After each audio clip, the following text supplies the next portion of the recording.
بسم اللہ الرحمن الرحیم۔ السلام علیکم ناظرین، انسان اپنے ابتدائی دور میں غاروں کے اندر زندگی بسر کرتا رہا ہے۔ غار انسانوں کا مسکن تھا، جہاں وہ لکڑیاں جلاتے، جانوروں کا شکار کر کے لاتے اور یہاں ذخیرہ کر کے رکھتے تھے۔ دشمنوں کے حملوں سے بچنے کے لیے بھی انسان انہی غاروں میں چھپا کرتے تھے۔ بہت سی توہم پرست قوموں کا یہ عقیدہ تھا کہ غاروں کے اندر ان کے مر جانے والوں کی روحیں رہتی ہیں۔ ان غاروں سے دوسری دنیا کے راستے جاتے ہیں، جہاں وہ روحیں سفر کرتی ہیں۔ البتہ ان باتوں کا حقیقت سے کوئی تعلق نہیں۔ اس ویڈیو میں ہم ایک ایسی ہی مقدس غار کا ذکر کریں گے جس کا ذکر غار کہف کے نام سے قرآن مجید میں آیا ہے۔ جس غار میں اللہ کے چند برگزیدہ بندے، جنہیں اصحاب کہف کے نام سے جانا جاتا ہے، وہ مسلسل 300 سال تک سوتے رہے۔ علمی پلانٹ کی ویڈیو میں آپ سب کو خوش آمدید۔ اگر ویڈیو اچھی لگے تو لائک کریں اور چینل کو سبسکرائب کریں۔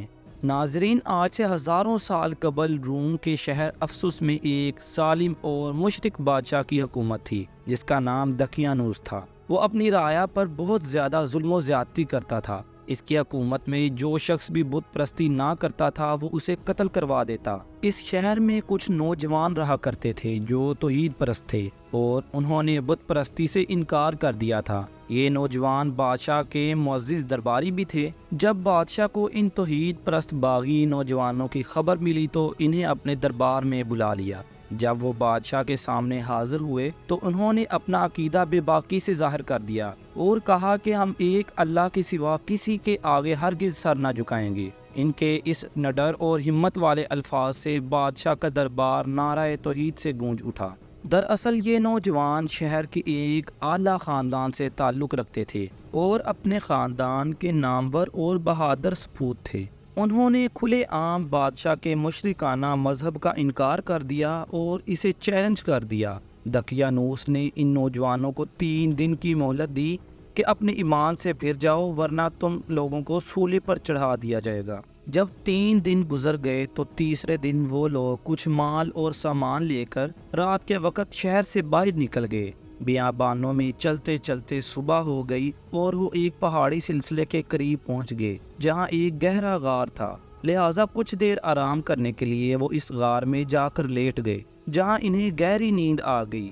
جب یہ لوگ غار میں سوئے تو اللہ تعالیٰ نے ان پر ایک معجزانہ کیفیت طاری کر دی اور وہاں تقریباً 300 سال تک سوئے رہے۔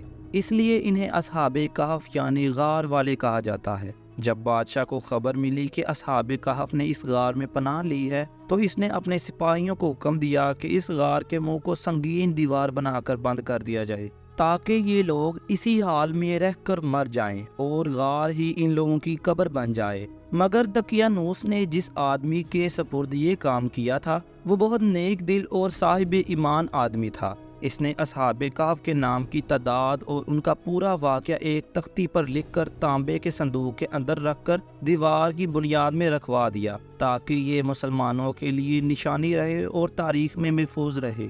زمانہ گزرتا رہا، موسم تبدیل ہوئے، مگر اصحاب کہف یوں ہی سوتے رہے اور اللہ کی قدرت سے ان کے جسم پر وقت اور موسم کا کوئی اثر نہ پڑا اور وہ ویسے ہی صحیح اور سالم رہے۔ یوں 300 سال سے بھی زیادہ کا عرصہ گزر گیا اور اب اس شہر میں ایک نیک دل اور انصاف پرور بادشاہ جس کا نام بیدروس تھا وہ تخت نشین ہوا، جس نے 68 سال تک شان و شوکت کے ساتھ حکومت کی۔ بت پرستی کا دور ختم ہو گیا، لیکن لوگ نئے نئے فتنوں میں پڑ گئے، جس میں سے ایک فتنہ یہ تھا کہ لوگوں کی ایک بڑی جماعت نے مرنے کے بعد پھر زندہ ہونے اور قیامت کے آنے کا انکار کر دیا تھا۔ لہٰذا بادشاہ بیدروس رنج و غم میں ڈوب گیا اور تنہائی میں رہ کر اللہ کی عبادت کرنے لگا اور دعائیں مانگنے لگا کہ یا اللہ کوئی ایسی نشانی ظاہر فرما دے تاکہ لوگوں کو مرنے کے بعد زندہ ہو کر اٹھنے اور قیامت کا یقین ہو جائے، اور اپنی قدرت کا کچھ ایسا نظارہ دکھلا دے کہ وہ قیامت پر ایمان لے آئیں۔ اللہ تعالیٰ نے اس بادشاہ کی دعا کو قبول کیا اور اللہ کے حکم سے ایک بکریوں کے چرواہی نے اپنی بکریوں کو ٹھہرانے کے لیے اسی غار کو منتخب کیا اور دیوار کو گرا دیا۔ دیوار گرتے ہی لوگوں پر ایسی ہیبت اور دہشت سوار ہو گئی کہ دیوار گرانے والے خوف کے مارے وہاں سے بھاگ گئے اور اس غار میں سوئے اصحاب کہف نیند سے بیدار ہو گئے، اور بیدار ہونے کے بعد وہ ایک دوسرے سے پوچھنے لگے کہ ہم یہاں کتنی دیر تک سوئے؟ کسی نے کہا 1 دن، اور کسی نے کہا کہ 1 دن سے بھی کم۔ انہیں اس بات کا قطعاً علم نہ تھا کہ باہر دنیا ہی بدل چکی ہے اور وہ کتنے عرصے یہاں غنودگی میں تھے۔ جب انہیں بھوک لگی اور انہوں نے مشورہ کیا کہ کسی ایک کو چاندی کے سکے دے کر بازار بھیجا جائے تاکہ ہمارے لیے کچھ کھانے کا انتظام ہو جائے۔ جب ان میں سے ایک شخص جس کا نام یملیخا تھا شہر کی جانب گیا تو حیرت زدہ رہ گیا۔ اس نے شہر کو بالکل تبدیل شدہ پایا۔ گھر اور مکان اونچے اونچے ہو گئے اور لوگوں کے لباس میں بھی تبدیلی آ گئی تھی۔ کوئی شخص بھی آشنا نظر نہیں آ رہا تھا۔ وہ ایک دکاندار کے پاس گیا اور دکاندار کو سکے دے کر کھانے کی چیز مانگی۔ جب اس دکاندار نے اس سکے کو دیکھا تو پوچھنے لگا کہ تمہیں یہ سکے کہاں سے ملے؟ کیا تمہیں کوئی خزانہ مل گیا؟ یہ تو سینکڑوں سال پہلے والے بادشاہ کے سکے ہیں۔ اس سکے کا چلن اب بند ہو چکا تھا اور اس کا دیکھنے والا بھی کوئی باقی نہ رہا تھا۔ دکاندار کو شک ہوا کہ اس آدمی کو کوئی پرانا خزانہ مل گیا ہے۔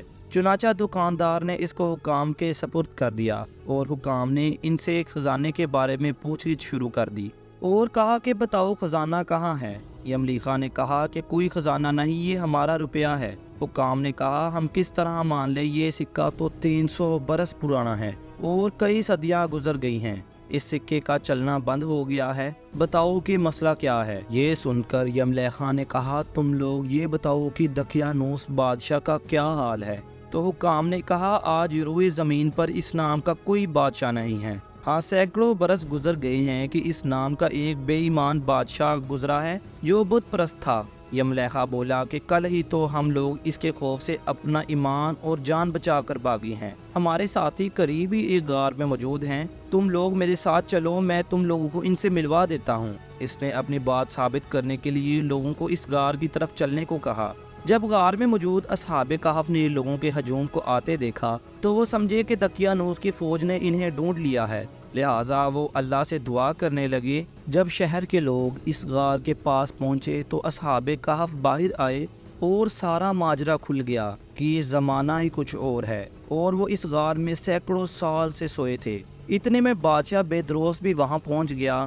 جب اس نے غار کے قریب سے زمین کھدوائی تو وہاں سے وہ صندوق برآمد ہوا جس میں سارا ماجرا لکھا ہوا تھا۔ یہ معجزہ دیکھ کر لوگ حیرت زدہ رہ گئے اور سجدے میں گر گئے۔ لوگوں نے کہا کہ جب اللہ ان لوگوں کو اتنی لمبی مدت کی موت دے کر دوبارہ زندہ کر سکتا ہے تو قیامت کے دن بھی انسانوں کا دوبارہ زندہ ہونا یقینی ہے۔ اصحاب کہف لوگوں کے لیے ایک عبرت اور اللہ کی کھلی نشانی ثابت ہوئے۔ انہوں نے بادشاہ سے رخصت لی اور شہر والوں کے لیے سلامتی اور ہدایت کی دعا کر کے اس غار میں دوبارہ چلے گئے اور پھر ابدی نیند سو گئے۔ وہاں لوگوں نے ایک عظیم عبادت گاہ یعنی مسجد تعمیر کروا دی اور اس دن تمام شہر میں عید کا دن مقرر کر دیا گیا۔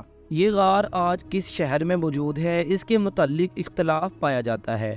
بعض مورخین نے لکھا کہ اصحاب کہف کا غار ترکی کے قدیم شہر افسس میں ہے جو اس زمانے میں رومی سلطنت یعنی رومن امپائر کا حصہ تھا۔ بعض تاریخ دانوں کا کہنا ہے کہ یہ غار اردن کے رجیب نامی پہاڑ میں موجود ہے، جبکہ کچھ لوگوں کے نزدیک یہ غار شام کی سرحدوں میں موجود ہے۔ عیسائی لٹریچر میں بھی اصحاب کہف کا واقعہ مشہور ہے جسے 7 سلیپرز یعنی 7 سونے والوں کے نام سے لکھا گیا ہے۔ امید ہے کہ علمی پلینٹ کی یہ ویڈیو بھی آپ کو بہت اچھی لگی ہوگی۔ اس ویڈیو کو لائک کریں اور چینل کو سبسکرائب کریں۔ ملتے ہیں آپ سے اگلی شاندار ویڈیو میں۔